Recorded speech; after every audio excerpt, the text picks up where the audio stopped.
For the demo, we will walk through the Webex Control Hub and we'll go through the initial setup steps. We'll also look into enabling the single sign-on and setting up the calendar connector. First, to log into Webex Control Hub, you need to go to admin.webex.com.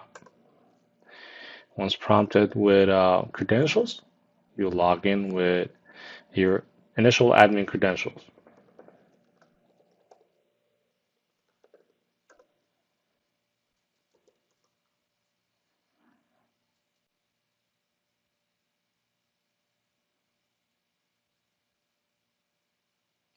If it's the first time you're logging into the Webex Control Hub or you haven't gone through the wizard yet, it's normal to be prompted by this wizard.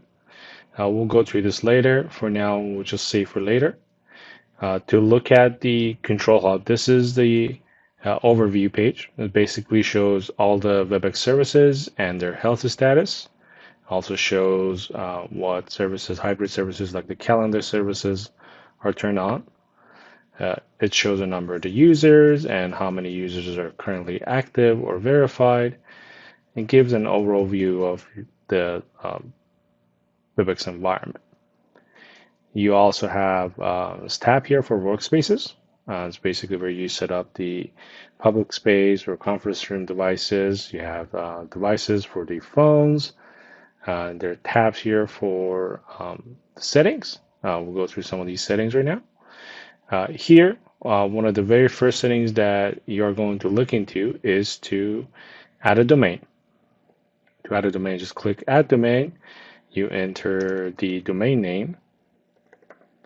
Once added, you can create a verification token. And basically, once you go to the verification token, it will give you a DNS record. It's a text DNS record that has to be added in your public DNS.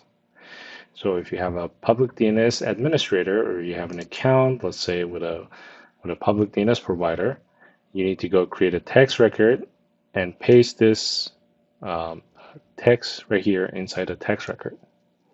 Once that is created, you can come here, click Verify Domain, and go through the verification. That provides information to Webex Control Hub that this domain belongs to you.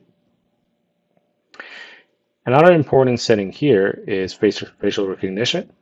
This is basically where it puts the name tags on the users. It's toggled off by default. You can turn this on and you can invite user to start using it.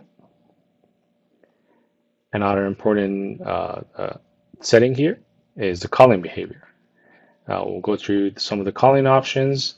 It's by default set to calling in Webex. I'm going to leave it at that for now. But you can create, basically you can set it to use Cisco Jabber or Cisco Webex calling app, or if you have Communication Manager, you can set it to that. Directory synchronization.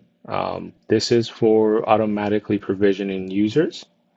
If you're going to enable this, you need to install the directory synchronization on a device, on a server in your environment to sync your Active Directory users into Webex Control Hub.